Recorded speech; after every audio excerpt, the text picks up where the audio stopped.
Hello guys! So, for today's vlog, last day ng aking day off, ng aking 4 days off. So, pag-usapan natin yung trabaho sa store. Since hindi ko madala yung cellphone ko kasi bawal. So, pag-usapan na lang natin siya kung ano yung mga ginagawa namin from morning up to sa pag-uwi or at saka kapag closing. Okay? So, habang nagluluto ako ng tanghalian namin ni Elaine, since wala pa siya, naka-duty kasi siya ng 6 to 12, pag-usapan natin. So, ngayon, ang lulutuin ko ay ang nabili namin dun sa Sweden store. Yan, baby back ribs. So, nabili ko to ng 8 euro ata. Tapos, alam ko, 8 euro, tapos nag-share kami ni Elaine. Yun, so, habang piniprepare ko yung mga gagamitin natin, pag-usapan natin siya. Wait, kukunin ko lang yung binili kong foil.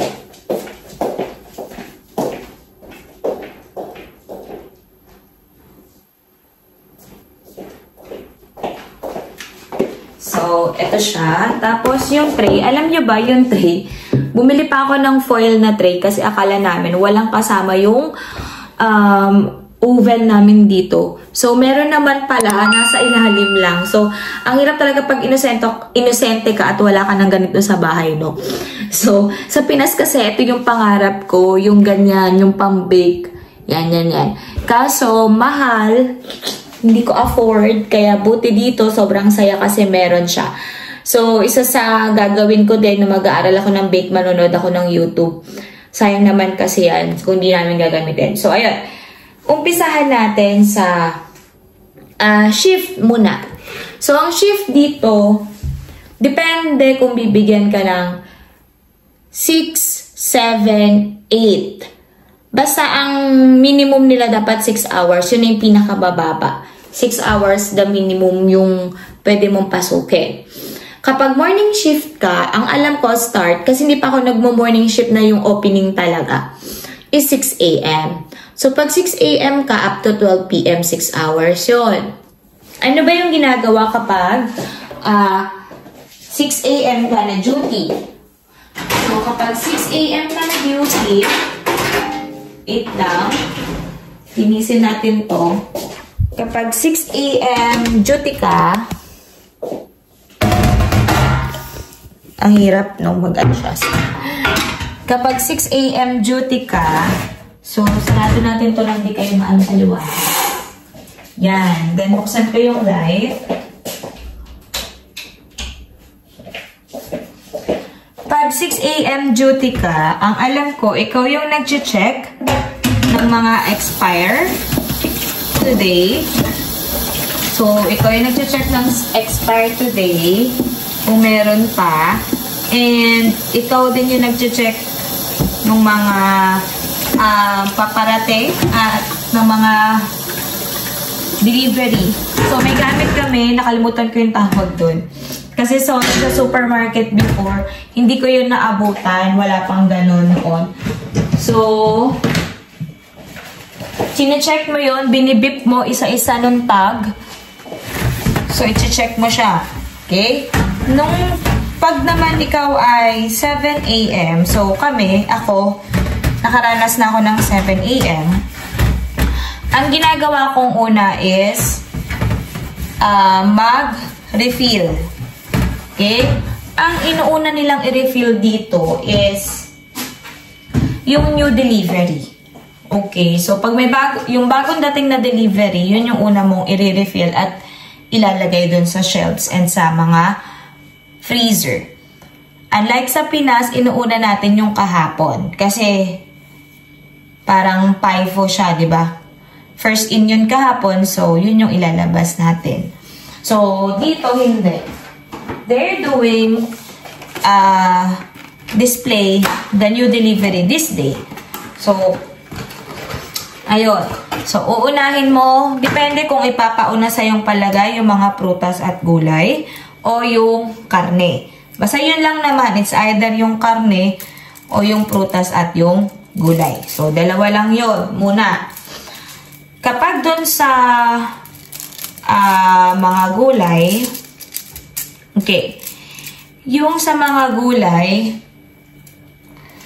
mabibigat. Ang bigat niya, sobra. Kasi wala kaming lalaki sa store. Lahat kami babae. And nakakahiyang magpatulong. Kasi, pag magpapatulong ka, yung mga 50 years old nga nakasamahan mo, kayang bumuhat. Tapos ikaw, 34 years old, magpapatulong, mag-iinarte. So, yun. Kaya sa mga second batch na hindi nagbubuhat or hindi rin kayang magbuhat ng mga mabibigat, isip-isip lang muna. Baka masayang ang inyong gastusin. Okay? So, hindi ko minamaliit at wala akong minamaliit. What I mean is, wag natin sayangin yung opportunity na pwede rin sana sa iba, pero binigay sa inyo. Parang ganun. Parang ganun lang yung sinasabi ko. Sayang din kasi yung gastos nyo. Okay, next is, sabi na natin, inuna mo yung mga prutas. Alam nyo ba na patong-patong yun na ganyan? Isalagay ko na lang yan dyan. Isisend ko yung picture dyan sa ating video. Since hindi ko nga mag-video. Then, yung meat, kanina, nagpunta ako sa store. Nabidyohan ko si Elaine. Naglalagay siya ng meat. So, yun yung ways na... Tignan mo. Ano ginagawa mo dito? Anong bibili natin dyan? Foil or itong papel? Huh? Ito. Iano ko yung ribs eh. Para sa ribs, pag papel kaya, wala tayo yung tray lang na nandun. Dapat ano yan, yung parang part. Ito nga, tingnan mo, paper. Kaya, ikaw, pwede. Ito foil. Ito pwede yung pang ano ba mas mura dun? Pares lang sila ng price. Pero, pares din sila ng meters, 20 meters. Ikaw. Tanongin natin kay Madam Elena. Pwede nag-request ka na? Nagsabi ako magre-request tayo. Sige. Gawin na bilang post lang ako pa. Oo nga, nakita ko nga doon yung bike mo. Hindi mo naman iniwan susi. Ang lamig gago. Ang lamig. Naglalagay siya ng meat. So, yun yung ways namin kung paano siya lagyan ng, i-refill yung meat sa ref or sa freezer or sa chiller. Okay? So, pag natapos nyo na yun, tower yun. Siguro minsan nasa 10 kilo yung isang tray na binubuhat mo. Pero don't worry, may technique naman para mabuhat mo yun. Next thing is, what is the next thing? Pagkatapos ng meat, pagkatapos ng mga gulay, ayun, balik muna pala tayo sa gulay. Yung gulay, kapag nagre-refill kami nun, hindi lang basta refill. Sine-check namin kung meron bang mga gulay na pwede nang itapon kasi hindi na siya pwedeng ibenta. So, tinatapon siya. Minsan, kapag pwede mong, sa tingin mo na pwede pang kainin, nilalagyan namin siya ng discount. Then, i-discount namin siya. Kung makikita niyo sa previous vlog ko, yun yung Heritista. Next. Nakakapanghinayang kasi ang dami talagang pagkain na pwede pa, pero itatapon talaga siya. Hindi nyo siya pwedeng kuhanin, guys. Iba yung mga napapanood natin sa vlog ng iba na nagda-dumpster sila. So, bawal sa atin yun. Bawal sa trabaho ko yun. Yung kukunin ko yung nandun sa store. Next is, ito yung ribs. Sure. Leipa. Leipa is bread. So, refill lang ng bread. Sa bread, walang problema kasi magaan. Tinapay yun. So, sa bread, kailangan din titignan mo kung may mga na-expired. Minsan, hindi kasi nakikita. So, kailangan mong i-bip yun at i-encode na itatapon siya. So, tapon lahat yun. Tapos, pagkatapos ng bread, anus. Yung anus ang tawag natin doon. Yung mga packed foods, yung mga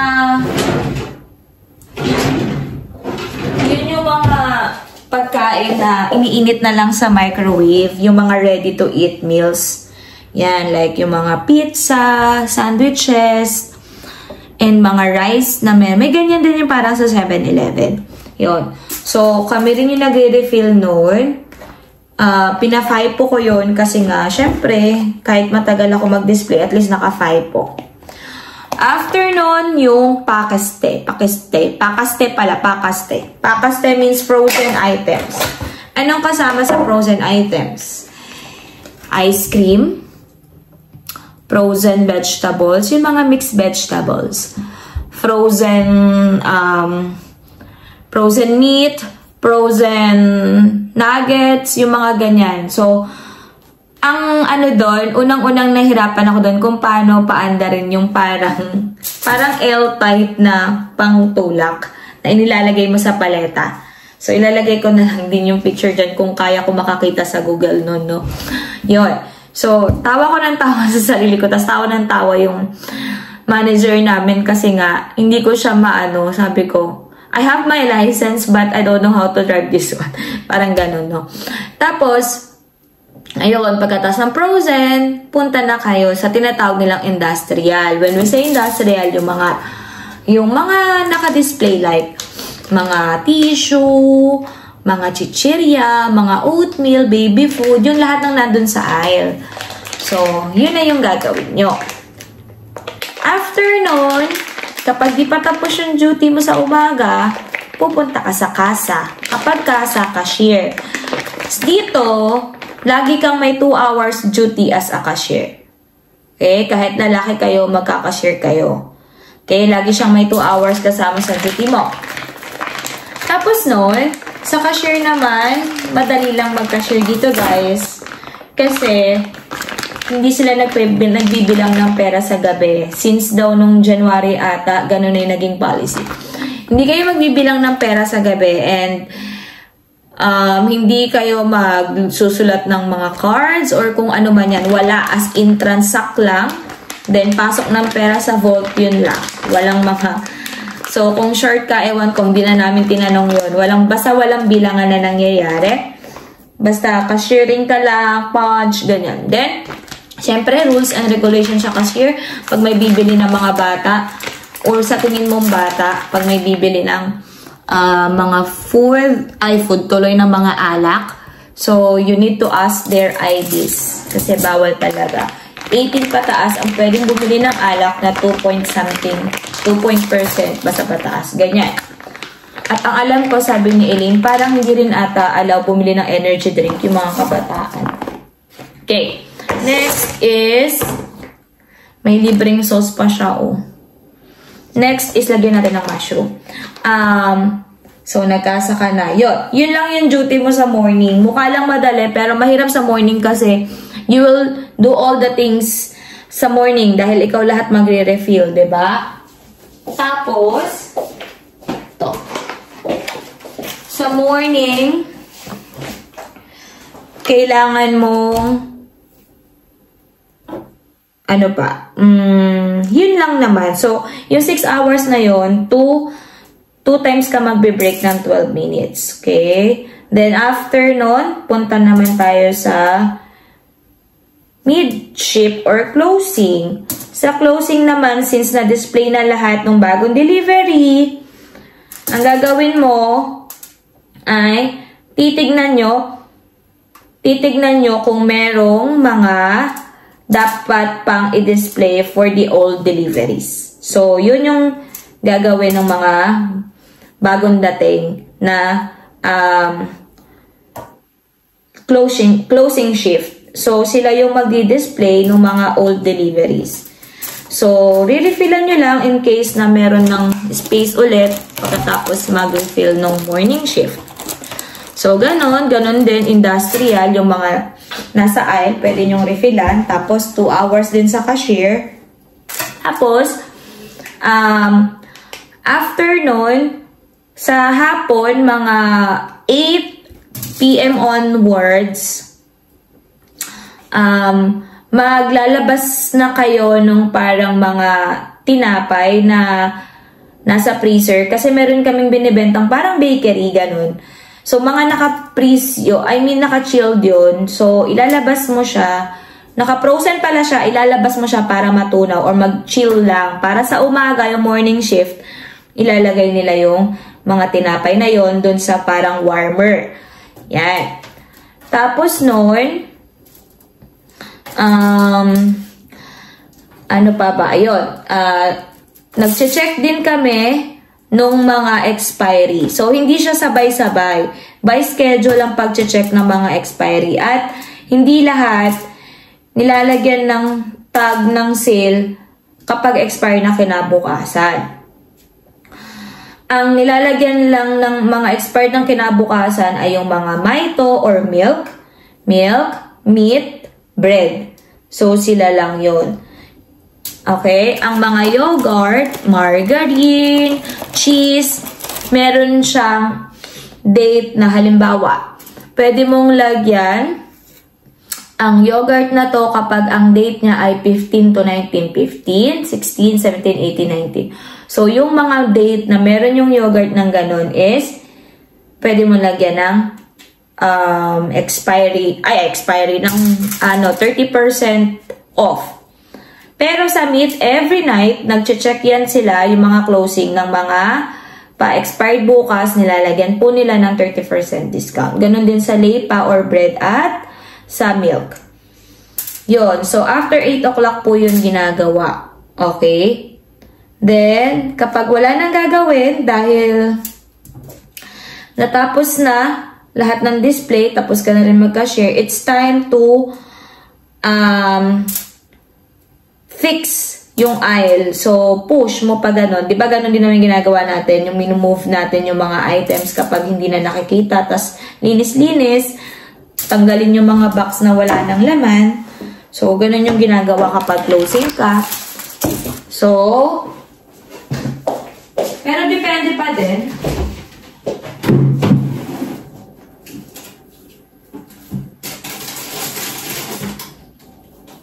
Wait lang.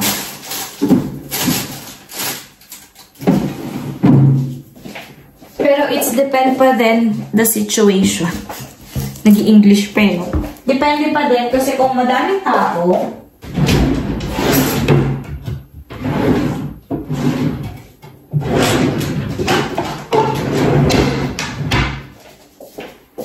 kung madaming tao sa store, hindi kayo mag-aayos. Kasi mas uunahin nyo muna na mag-asikaso sa store ng mga customer. Yun. So, ganun siya. Ganun ang closing at ang opening sa store. Meron ako mga videos na pwede kong ilagay dyan para medyo makita nyo, yung mga ginagawa namin. Yun nga lang hindi ganun kadami kasi nahihirapan talaga akong ipuslit yung cellphone. At mas mainam na rin na wag ko siyang gawin para naman gumanda yung ating tawag dyan, gumanda yung tingin nila sa atin at para kumuha pa ng panibagong mga Pinoy. Para din naman sa inyo to mga second batch na gusto mag-apply. Kahit di ko na mapakita yung work ko, at least maganda yung maipakita natin sa kanila at magkaroon ng second batch. Okay? Ayun lang naman yung trabaho namin. Madali lang naman siya actually kasi pare-pares lang yung routine. Hindi pa kasi kami pinagtatry na maglagay ng... Pero ako nakatry na ako one time. Kapag may bagong product, yung ikaw yung magpiprint ng barcode niya. Yun, natry ko naman na siya. Pero yung mga iba pa na hindi ko pa natatry, hindi pa binibigay sa amin yung chance na subukan yun. Tapos, may exam din. Parang health permit, di ba? May exam yun. Pag dumating kayo kay Barona dito sa Helsinki, mag-exam kayo ng passport health exam ba yun? Kalimutan ko yung tawag. Ilalagay ko dyan sa ating vlog yung tawag namin doon. So, kailangan mapasa mo yun. Parang parang health card sa atin. Para pwede ka talagang safe ka na magtrabaho sa isang food industry. Tapos, nag-test din kami para sa certification nung pagka-cashier. So, may mga ganyan. Yung age limit, something. Ayun. So, ganun dito. Maraming exam. Kala nga namin, language lang yung may exam. Hindi pala. So, ayun lang naman ang tungkol dun sa work. Ayun, madali yung work. Ang mahirap lang yung magbuhat kasi as a girl, as a lady, nasanay kami sa Pinas na, kuya, paabot naman ito. Andyan yung ating mga guys na very gentleman. Ayun. Yan lang naman ang kinaganda sa Pilipino. Pero dito, pansinin nyo, di ba? Grocery. Wala kaming merchandiser. Wala kaming lalaki. Kahit na staff, wala. Pero sa ibang store naman meron. Kaya nga may mga lalaking na hired eh. Pero sa amin dyan, wala. Hindi ko alam kung bakit. Ayun lang. So, sana magustuhan nila yung performance namin. Kasi gusto rin namin na makarating kayo dito. At makapag-hire pa ng maraming Pilipino. Nang hindi lang kami yung nandito. Ayun. So, habang ako ay tapos na sa paglalagay ng seasoning sa aking i-bake. Bibake ko to sa oven. Ayan, tignan nyo guys. Nilagyan ko siya ng onion, garlic, mushroom, and bell pepper. Sayang naman, mura dito yan. Kaya, dagdagan na natin. So, ewan ko magustuhan ni Elaine yung mga pinaglalagay ko dyan. So, minsan, kasi si Elaine hindi siya ganong kumakain ng mga food na ano. Ewan ko na lang magustuhan niya yan. Yan, gitna-gitna natin. No, yan. Yan. So, then ilalagay natin siya sa microwave oven. Microwave oven. Ayan.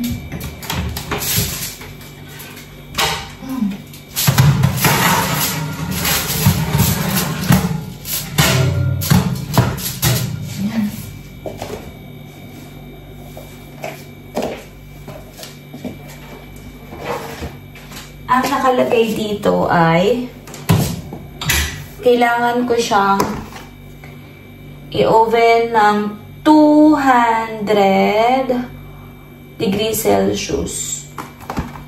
Slow cooked. 200 degrees Celsius. 3.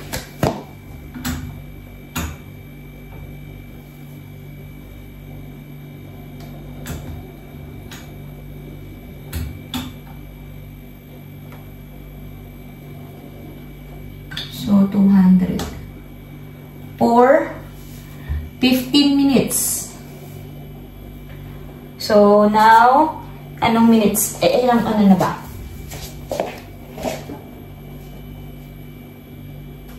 It's 12:20. 12:20, 25, 35. 35 or 40, pwede na natin siyang tanggalin. So, ayan, gumagana na yan. Ayan, so, we'll be back. So, balikan ko kayo pagka okay na siya. Then, tingnan na natin. Ating niluto.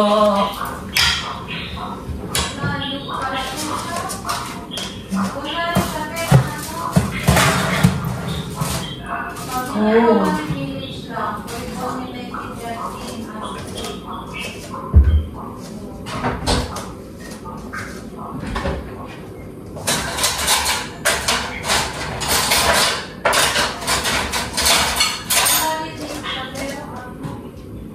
Wow, it's okay already.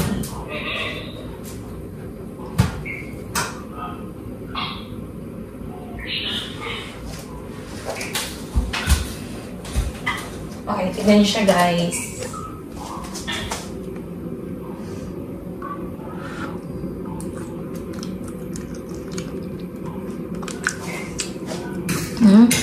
Pwede na. Wow.